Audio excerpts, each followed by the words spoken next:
It was about this time that King Herod arrested some who belonged to the church, intending to persecute them. He had James, the brother of John, put to death with the sword. When he saw that this met with approval among the Jews, he proceeded to seize Peter also. This happened during the festival of unleavened bread. After arresting him, he put him in prison, handing him over to the guarded by four squad of 4 soldiers each. Herod instead belong him out for public trial or after the Passover. So Peter was kept in prison, but the church was earnestly praying to God for him. The night before Herod was to belong him to Tor, Peter was sleeping between 2 soldiers bound with 2 chains, and sentries stood guard at the entrance.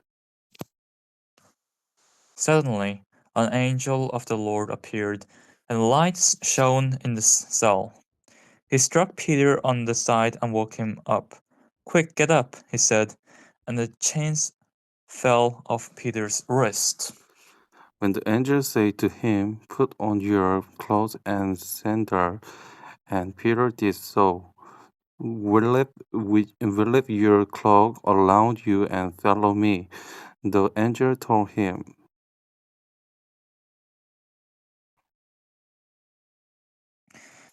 Peter followed him out of the prison, but he had no idea that what the angel was doing was really happening. He thought he was seeing a vision.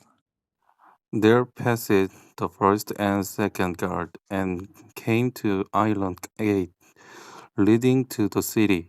It opened it for them by itself, and there went through it. When there has walked the last of one street, suddenly the angel left him.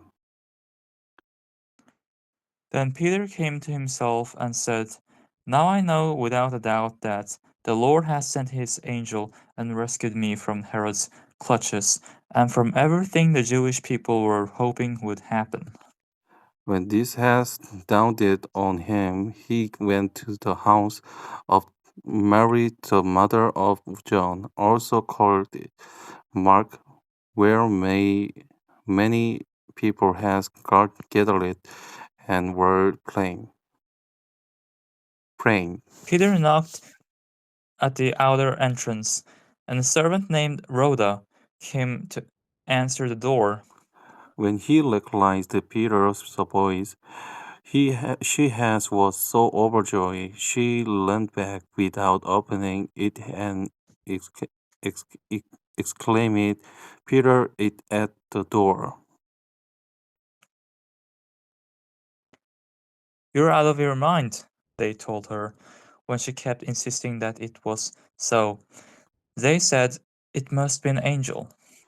But Peter kept on knocking, and when they opened the door and saw him, they were astonished. Peter motioned it with his hand for them to be quiet and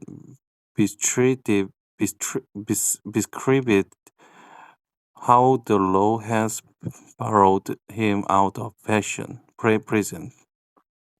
Tell James and the other brother and sister about this, he said, and then he left for another place.